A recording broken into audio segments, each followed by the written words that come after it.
स्वागत है आप सभी का। काफ़ी दिनों से हमने ये न्यूज़ और अपडेट्स वाली वीडियो नहीं बनाई है क्योंकि चैंपियंस लीग के फिक्चर्स चल रहे थे।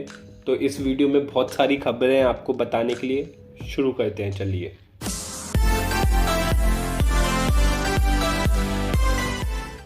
तो पहली खबर से शुरू करते हैं जो है अपने फरीदाबाद की लड़ाई। मतलब माने और साने के बीच में जो पंगा हुआ था उसका जजमेंट आ चुका है। तो जैसा कि आपको पता होगा, मैनचेस्टर सिटी के मैच के बाद साने ने मुंह पे एक मुक्का खाया है माने से। मतलब कतई WWE का मैच चल रहा था उन दोनों के बीच में, और उसी के बीच में अब रेफरी बनकर बायर्न म्यूनिख ने डिसीजन दिया है। तो डिसीजन ये है कि जो सेडियो माने हैं उनको अगले गेम जो हॉफनहेम के खिलाफ है बायर्न म्यूनिख का, उसके लिए सस्पेंड कर दिया गया है। साथ ही साथ उन पे फाइन भी लगाया गया है। और साथ ही साथ साने और माने दोनों ने आज टीम में के कैंप में आके सारे प्लेयर्स से माफी मांगी। मुझे उम्मीद है यार थॉमस टुकल इस सिचुएशन को ढंग से हैंडल कर लेंगे, क्योंकि थॉमस टुकल काफी एक्सपीरियंस्ड कोच और वो पहले भी ऐसी काफी सिचुएशंस हैंडल कर चुके हैं। बाकी अब रीजन भी सामने आया है कि सेडियो माने ने क्यों साने को ऐसा पंच किया मुंह पे। तो रीजन बताया जा रहा है काफी रिपोर्ट्स के मुताबिक कि मैच के बीच साने ने सेडियो माने पे रेसिस्ट कमेंट्स किए थे, जिससे सेडियो माने को गुस्सा आ गया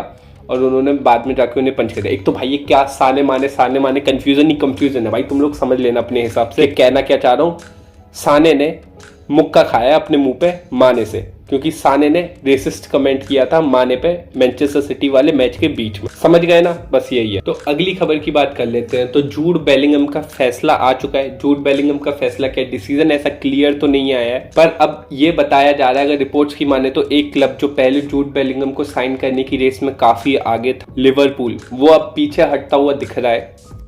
क्योंकि यहाँ तक यार बात करें तो लिवरपूल को जो 130 मिलियन है बेलिंगम के लिए वो थोड़े ज्यादा लग रहे हैं। और ऑब्वियसली यार लिवरपूल को सिर्फ एक प्लेयर तो लाना नहीं है कि अगर बेलिंगम ले आए 130 मिलियन का तो उनका काम हो जाएगा। उन्हें पूरी टीम को कम से कम रिक्रूटमेंट करना है उस टीम का। और PSG तो है नहीं इनका मालिक कि मैनचेस्टर सिटी हो के तेल के कुएं हो इनके। 130 मिलियन अगर बेलिंगम को दे देंगे तो और मिडफील्डर्स कहाँ से लाएंगे। वहीं अगर लिवरपूल को हटा दें तो जो दो क्लब्स आगे आए हैं, रियल मैड्रिड और मैनचेस्टर सिटी, काफी आगे है जूड बेलिंगम की रेस में। और रिपोर्ट्स की माने तो PSG भी अब इंटरेस्टेड है जूड बेलिंगम को खरीदने में, और वो भी ट्राई मार सकते हैं समर में। उसी के साथ साथ मैनचेस्टर यूनाइटेड भी काफी इंटरेस्टेड है जूड बेलिंगम को खरीदने में। पर उनका जो भी डिसीजन होगा वो क्लब के सेल पे डिपेंड करता है कि अब क्लब के सेल के हिसाब से उनका डिसीजन होगा। बाकी अब देखते हैं जूड बेलिंगम समर में किधर जाते हैं। वैसे कुछ भी कहो, इस खबर से काफी रिपोर्टर्स खूब पैसा छापने वाले हैं इस समर। अब फिर से बात कर लेते हैं लिवरपूल की ही, क्योंकि अगर अब जूड बेलिंगम के पीछे लिवरपूल नहीं जा रही है तो लिवरपूल ने दो और प्लेयर्स पे नजर बनाई रखी हुई है, जिसमें पहले है मेसन माउंट और दूसरे है मैथॉस नूनेस, वुल्व्स के जो प्लेयर है मैथॉस नूनेस। तो काफी तुम लोगों को पता होगा कि चेल्सी और मेसन माउंट में अभी कॉन्ट्रैक्ट एक्सटेंशन की कोई डील एग्रीमेंट वगैरह हुआ नहीं हो। यहाँ तक कि मेसन माउंट फ्री में समर में चेल्सी को छोड़ सकते हैं। तो लिवरपूल उन पे काफी नजर बनाई हुई है। और यहाँ तक जो प्राइस टैग है, मतलब फ्री में नहीं है पर अभी रह गया उनका थोड़ा कॉन्ट्रैक्ट 1 साल का, लेकिन जो प्राइस टैग चेल्सी ने लगाई है मेसन माउंट के ऊपर वो लगभग 70 मिलियन की लगाई है। वहीं इसी के साथ लिवरपूल मैथॉस नूनेस में भी इंटरेस्टेड है, पर अभी जो लिवरपूल का ज्यादातर इंटरेस्ट है वो मेसन माउंट में, और अभी मैथॉस नूनेस उतनी प्रायोरिटी पे नहीं है। तो भाई साहब इसी के साथ फिर से बात कर लेते हैं एक और मिडफील्डर की। मतलब देख रहे हो तो मिडफील्डर बेचेंगे इस बार समर में। तो ये मिडफील्डर है अपने world cup winner Mac Allister, Brighton के लिए जो खेलते हैं। तो रिपोर्ट्स की माने तो मैक एलिस्टर इस साल समर में ब्राइटन को छोड़ सकते हैं। और उनमें जो इंटरेस्टेड क्लब्स बताए जा रहे हैं, लिवरपूल क्योंकि उनको मिडफील्डर चाहिए, चेल्सी भी काफी इंटरेस्टेड है। भाई कितने प्लेयर खरीदेगी चेल्सी, जितने हैं पहले उतने तो संभाल लो। 50 से ज्यादा प्लेयर है उनके पास, सब खरीद लो, मुझे भी खरीद लो एक बार पैसा देके। उसके बाद मैनचेस्टर यूनाइटेड भी काफी इंटरेस्टेड है मैक एलिस्टर में। अगर बात करें तो जैसा कि अभी प्राइस टैग की बात करें तो कोई प्राइस टैग अभी डिसाइड नहीं करी है ब्राइटन ने, और शायद थोड़े दिनों में ये भी पता चल जाए सारे क्लब्स को। और वही बात कर ले तो मैक एलिस्टर के जो खुद के फादर है उन्होंने खुद बोला है कि समर में उनके जो सन है वो किसी और क्लब के लिए खेल सकते हैं। अगर उनकी स्टेटमेंट की बात करें तो वो अपनी स्टेटमेंट में कहते हैं that he will be probably playing for different club this summer. तो आगे बात कर लेते हैं चेल्सी FC की।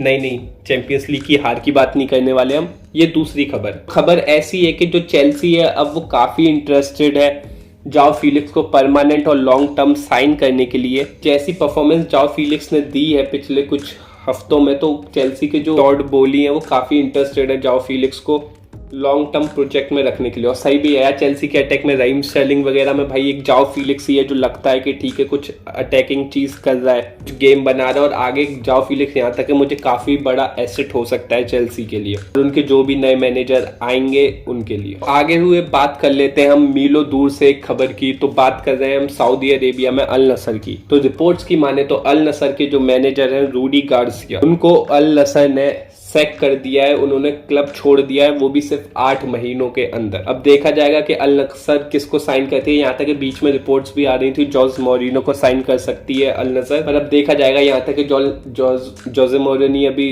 रोमा में काफी अच्छा कर रहे हैं और शायद वो समर तक तो नहीं आएंगे। तो देखते हैं अल नसर किस मैनेजर को लेके आती है। तो भाई अब बात कर लेते हैं अपने खुद के क्लब की, विस्का एल बारसा, विस्का कैटालूनिया। तो पहली खबर ये है कि बार्सिलोना अब अंसू फाटी को बेचने के लिए बिल्कुल ओपन है, क्योंकि जैसे जो कमेंट्स आपने बोरी फाटी के मैंने पिछले कुछ वीडियोस में बताया कि जैसा इंटरव्यू बोरी फाटी ने दिया था वो क्लब के अंदर सही नहीं देखा गया है और उसकी वजह से बार्सिलोना इस समय में अंसू फाटी को बेच सकती है। यहाँ तक कि वो जो उनके एजेंट है जॉर्ज मेंडिस, उन्होंने जो अंसू फाटी की प्राइस है वो मिनिमम 40 मिलियन लगाई है। वहीं साथ ही साथ बात कर ले तो अंसू फाटी के साथ फरान टोरेस भी इस समय बार्सिलोना को लोन पे छोड़ सकते हैं। बार्सिलोना फिलहाल उन्हें बेचने की नहीं सोच रही, क्योंकि बार्सिलोना को लगता है कि जितनी वैल्यू के वो फरान टोरेस आए हैं उतनी वैल्यू वो वापस अभी क्लब के लिए नहीं ला पाएंगे, इसलिए वो फिलहाल के लिए उन्हें लोन पे भेजने की सोच रही है बार्सिलोना। वहीं बात करें तो बार्सिलोना 2 विंगर्स कैरेस्को जो एटलेटिको मैड्रिड के लिए खेलते हैं और आबड़े जो फिलहाल ओसासुना के लिए लोन पे गए हुए हैं बार्सिलोना की तरफ,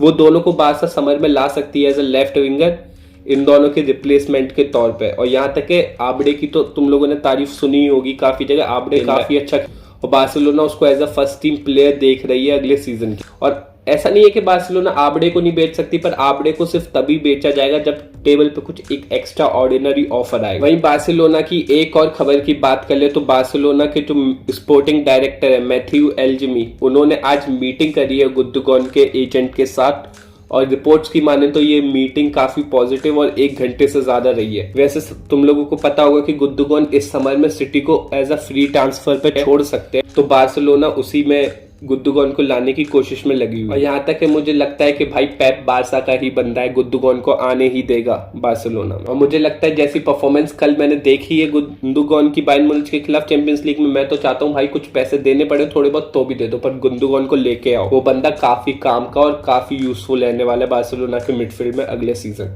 भाई साहब बार्सिलोना की एक और खबर की बात कर ले तो तुमने इधर उधर अफवाहें सुनी ही होंगी कि गवी बार्सिलोना से खुश नहीं है, गवी बार्सिलोना को छोड़ सकता है, चेल्सी गवी को ऑफर कर सकती है। हाँ भाई चेल्सी तो भाई हद कर दी, मुझे खरीद ले तू। तो ऐसा रिपोर्ट्स की माने तो फेब्रिज़ो ने खुद क्लियर किया कि ऐसी ये सारी रिपोर्ट्स फेक है और गवी काफी काम है अभी बार्सिलोना के साथ कॉन्ट्रैक्ट रिन्यू करने पे, क्योंकि तुम लोगों को पता होगा कि गवी का जो कॉन्ट्रैक्ट है वो समर में खत्म हो रहा है, तो गवी को अभी इतनी कोई जल्दी नहीं है। बार्सिलोना और गवी दोनों काफी काम है और बिल्कुल दोनों को लगता है कि गवी कॉन्ट्रैक्ट रिन्यू कर ही लेंगे। और जो भी रूमर्स थे कि चेल्सी के साथ मीटिंग करी है गवी के एजेंट ने, वो सारे फेक हैं और फेब्रिज़ो ने खुद ही अपना ट्वीट करके बताया है। तो बस यार ये वीडियो यहीं तक थी, काफी मेहनत लगी है वीडियो बनाने में। अगर आपको अच्छी लगी हो तो इसे लाइक कर देना, चैनल को सब्सक्राइब कर देना और ऐसे ही फुटबॉलिंग कंटेंट के लिए बने रहिए इसी चैनल पर और अपने दोस्तों को भी शेयर कर दो यार वीडियो अगर कर सकते हो तो। Thank you, bye bye.